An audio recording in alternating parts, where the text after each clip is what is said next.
Hello everybody, welcome back. Welcome back to our discussions on autism from an autistic. And we are actually, and this is my fuzzy coaster. This is my fuzzy coaster for him. Alright, baby.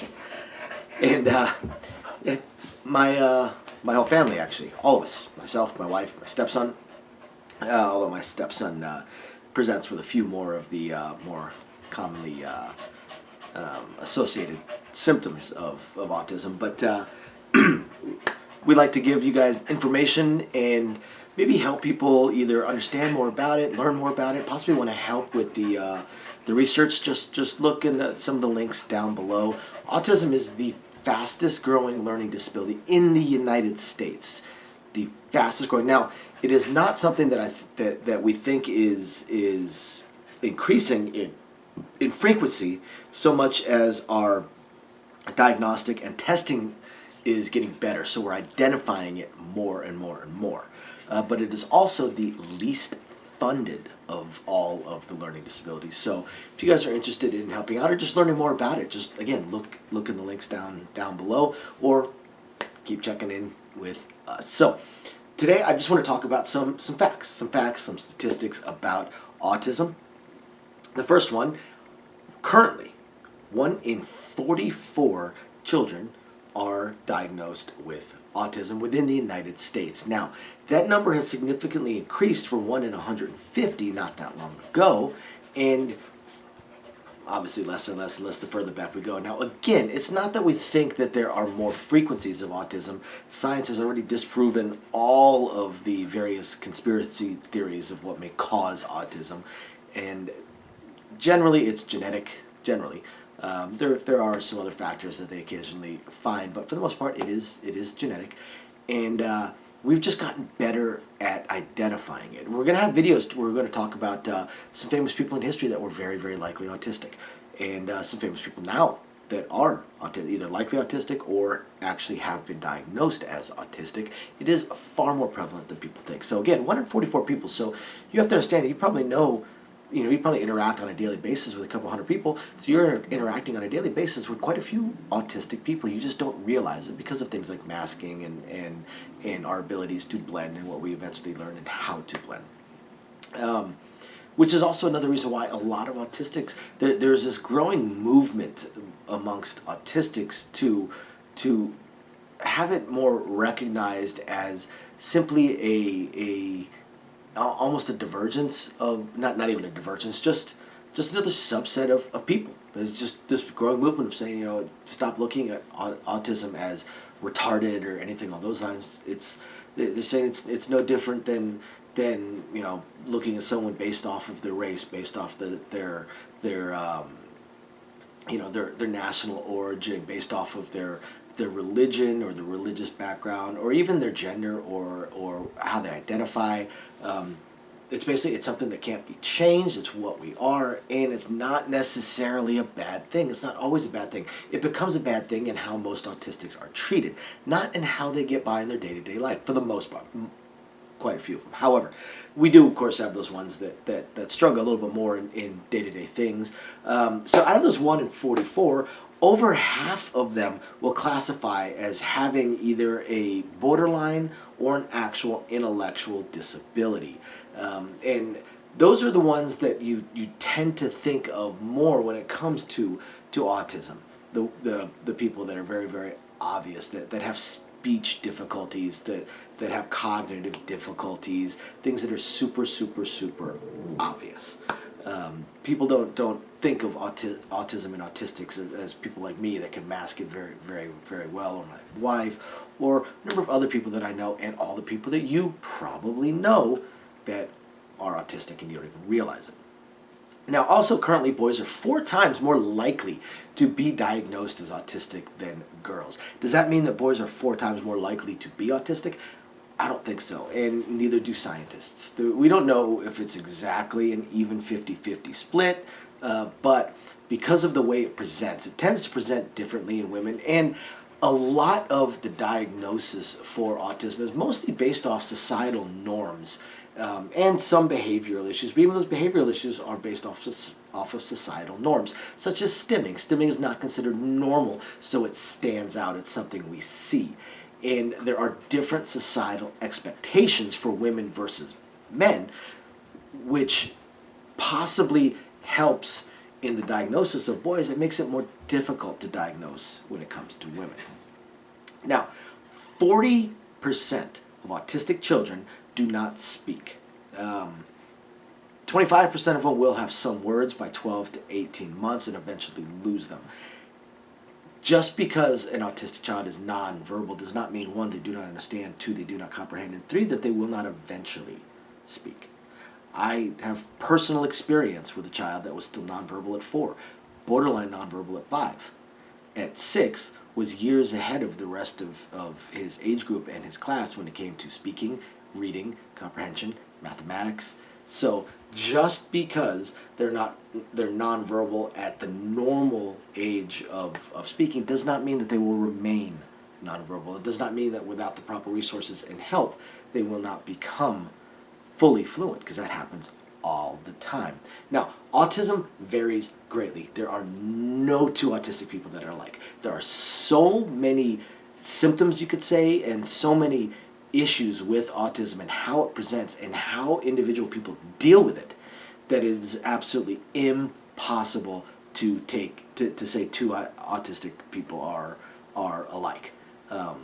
So in some of the private videos, probably on our Patreon, I'm going to talk quite a bit about my own personal experiences and how I mask and how I hide some things. I have talk a little bit about it on this channel as well, but I'm going to get a lot more personal details in our more private videos. But it is wildly different. Now, as I said, autism is the fastest growing learning disability or intellectual or developmental disability, primarily diagnosed by the age of 3. Now, it is most definitely possible to not be diagnosed until adulthood. Absolutely, I wasn't.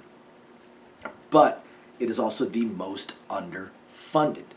And most of the research going into autism is privately funded and privately organized. It is classified as an actual disability, so federally classified as an actual disability. So within public schools and things along those lines, there are programs and there is help, although all of that, by the way, ends at the end of high school. There are no federal support systems for autistic adults, and the struggles that autistic adults experience is great. I'm going to see if I talk about it later. I do have some facts, at least one fact later on, that I'm going to talk about to kind of showcase how little support there is. Now, autism is incurable because it's not necessarily a disease. That's one of the things that autistics in this movement really push for. Stop looking at it as a disease. It's incurable because it is a neurological disorder and a bioneurological disorder. Basically, the brain works differently. We think differently. We see things differently. We process information differently.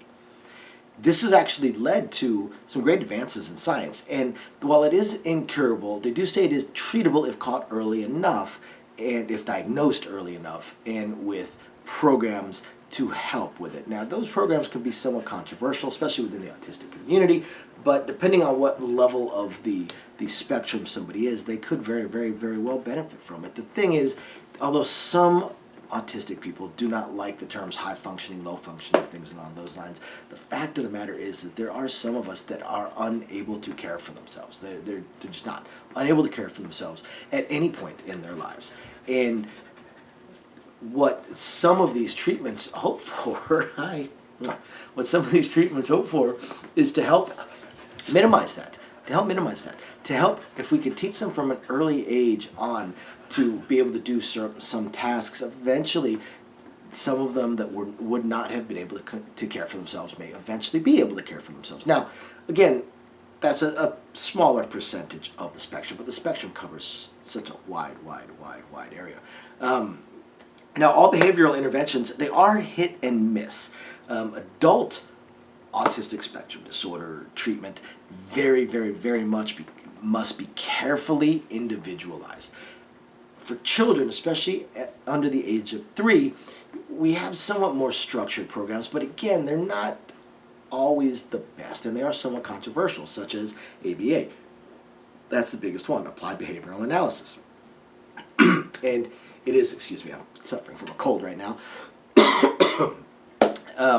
It is somewhat controversial in the fact that it is, once again, looking at ASD as something that is bad. Something that is bad, something that needs to be cured, something that needs to be fixed. It's basically looking at these children as broken and saying we need to fix them by forcing them into societal norms. Now, there's good and bad to it.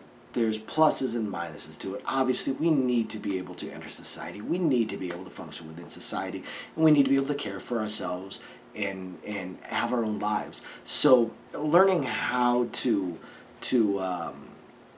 blend, I suppose, learning how to fake, because that's what ABA is. It's teaching the child how to fake society's normal interactions, be it in gestures, facial expressions, words, or even just learning to hold back on some of the things that are almost compulsions for some autistics, such as stimming, the eye contact issues. That's one of my big ones.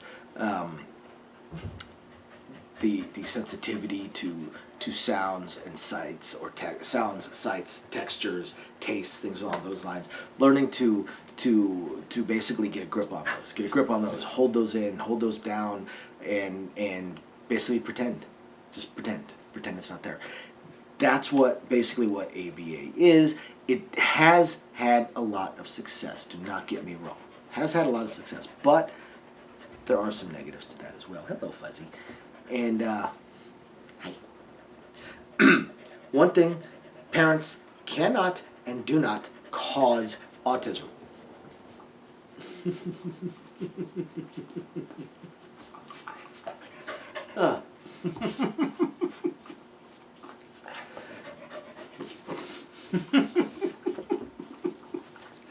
My fuzzy co-star definitely loves me. Parents do not and cannot cause autism. For the most part, it is genetic. It is genetic. If you have identical twins and one is autistic, the other one is over 90% likely to be autistic in some way, shape, or form. If they are not identical twins, there's still somewhere around a 30-40% chance that if one is autistic, the other one is. But all of the various conspiracy theories of such and such causes autism, this causes autism, that causes autism, they've all been 100% debunked by science. Absolutely does not happen. Parents cannot cause autism. That being said, autism is also not degenerative. It's because again, it's not a disease. It's not a curse. So if you're autistic, that doesn't mean that you're going to get worse over time. It doesn't work that way. In fact, you're more than likely going to learn how to mask and hide it better. Okay, but it is not, absolutely not degenerative. In fact, many people on the spectrum are able to progress and move forward and show less signs. Again, you don't become less autistic either. While you don't become more autistic, you also don't become less autistic. You learn to hide it better, which, let me tell you, is very, very exhausting. But unfortunately, it's a fact of life. Now, being nonverbal at 4, and I already talked about this, being nonverbal at 4 does not mean that they will never speak. Most will. Most will learn, and nearly half of nonverbal 4-year-old autistics will eventually become fully fluent with their speech. Now, individuals with ASD, they often care very, very, very deeply. One of the things about autism, the way it presents, is they say, it's desire for aloneness or desire for solitude. That's actually not true. Most, or many, I should say, autistics deeply, deeply, deeply do desire connection. Absolutely. They desire connection. They desire social ties. They desire social interaction. They just don't know how. They just don't know how. They're unable to do it. They know they're not normal. They know they stand out. They know that things that they say that seem totally reasonable and obvious in their own head will cause people to laugh at them. They know that if they express friendliness or desire to be friendly or to get to know somebody, they're likely going to be laughed at and pushed away. These are things that you learn as a child. You really, really do. It's unfortunate, but these are the things that autistics learn as children. That the things we say, we know we're off, we know we're odd, we know we're different. And either we learn how to mask it very, very quickly, or we just start keeping to ourselves because it's easier. It's easier. So a lot of autistics deeply, deeply, deeply desire that connection. They just are unable to. They're unable to. They don't know how. And that causes them to pull away. to look like they have no desire to, and that's not true. In reality, what they have no desire for is pain, trauma. That's what they don't desire. You get laughed at enough times and it sticks in your head. You get pushed away enough times and it sticks in your head. Another thing that's very, very common with autistics is, I think it's hyperlexia, the ability to read at a much greater level than other people at your age. Now, this probably stems from the fact that, one, our brains work differently, and two, not all, not even most, but a lot of autistics also display either higher intelligence level, which may not necessarily be that they're more intelligent, but it could stem from their OCD, their rigidity, and their laser focus. Autistics tend to get laser focused, and also tend to get very, very pedantic about rules and learn things and hold things in very, very deeply. So once they start learning and once they start progressing, say they start learning to read, something along those lines, they forget at a much slower rate than other children, which will help them progress their reading much, much faster. Now, a lot of autistics also may be very, very creative in a number of fields, from math and sciences to even art, writing, acting, theater. Very, very creative. Again, because they tend to think outside of the box, and also because their minds work very, very differently. As far as the creative side, such as theater and things along those lines, those skills very, very much may come from the fact that they learn how to mask. They learn how to mask, so every moment of every day is faking being something else. Every moment of every waking moment of every day, they are acting. They're already acting. So becoming an actor, an actress, and being somebody else becomes very, very, very easy. Some of the greatest minds in our history were very, very, very likely autistic. Nikola Tesla, most likely autistic, shows a lot of signs of autism. Einstein, very, very likely autistic. Michelangelo, artists, very, very likely autistic. I'm not going to keep going down the list because we're going to have another video where we talk about that. But the mind, again, works very, very, very different. Now, every year, about 50,000 children, or people, not children anymore, about 50,000 young adults exit high school that have ASD, that are on the spectrum in the United States. Every year, 50,000 exit high school. There are no federal support systems in place for autistic adults. Almost every support system in place for autism ends at the high school level, which leads to the next statistic. 35% of young adults that are on the spectrum have never held a job or received continuing education, as in gone to college or gone to a trade school, something along those lines. We say continuing education, that's what we mean. They haven't furthered their education any, and they have not been able to hold a job. A big part of that, very likely, if you can't make it through an interview. If you can't make eye contact at all, and as much as people will say, well, you just do it. It doesn't work that way. We know what we need to do. We know, and we deeply, deeply desire it, and our brains will not let us. Now, I can manage to maintain eye contact for a brief little bit of time, but it's difficult for me. But you have many, many, many autistics out there that have the eye contact difficulty, and they cannot make eye contact at all. Cannot make eye contact at all. Cannot shake hands at all.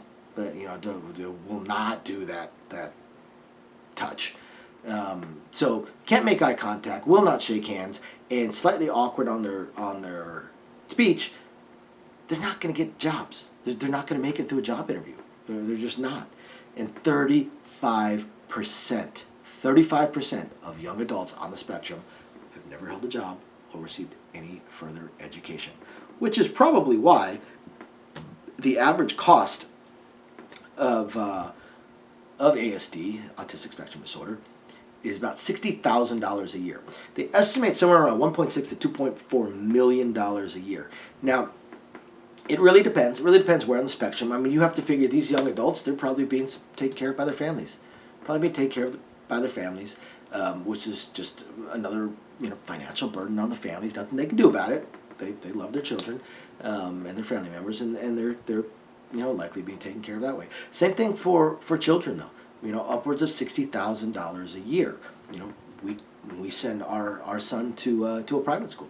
We're actually on a second private school. The first private school is just simply unable and ill-equipped to handle an autistic child, even one that is as far up and as high up on the functioning side of the spectrum as he may be, and as advanced as he may be academically. Behaviorally, he struggles. He has a lot of the autistic struggles. So, first school did not work. So we sent him to a second school, which costs us even more money. So we're spending enough to buy a brand new car every year, just on our child's education. A nice car, just on our child's education, to give him the best chance he has, and that's what we have to do. And that's families everywhere. And we're not at that $60,000 a year. I can't even imagine those families to where they're shelling out that much on average every single year. I mean, you're talking the behavioral therapists, you're probably talking private education, possibly private tutoring. Who knows? And as they progress along in their lives, there's a lot of times where especially for the autistics that have massive difficulty with the social interactions and social settings, where even the simplest things such as, say, swimming lessons can't be done in a group. So now you're paying for private for that. And so on and so forth. These expenses, they do mount up. They do pile up. And again, there is no support system whatsoever for autistic adults. None. Zip, zilch, zero, nada.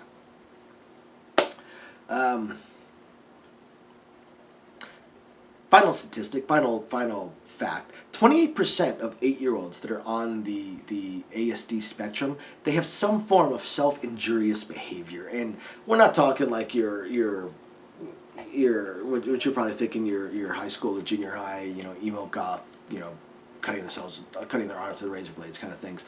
But I'm talking things like, say, hitting themselves in the head, hitting their heads on the wall, things along those lines. Self-injurious behavior. And there's no real solid understanding of why. We can make guesses, and someone that's on the spectrum could certainly, make guesses. But again, any guesses that I make really only apply to me and my experiences with autism and how they work for me. Doesn't necessarily apply to other autistic children or adults. But autism, one of the big problems and factors with autism is some serious emotional control. Unable to deal with extreme emotions, be them anger, happiness, sadness, anything, any extreme emotions, unable to deal with it, and can trigger what I call full-blown autistic meltdowns. I don't see it very often within my family, but it does happen. And you see the things like the slapping of the heads and stuff like that, and it's hard to say. It's hard to say why, but about over 1/4 of 8-year-old autistic children do display self-injurious behavior. So there you guys go. I'm sorry if this is boring. I hope it's not too boring for you guys. I just, again, want to get information out there on autism. And please check the links down below. We're definitely going to have quite a lot of resources down there. And yeah, thank you everybody for watching. And we hope to see you guys again. See you guys next time. Bye now.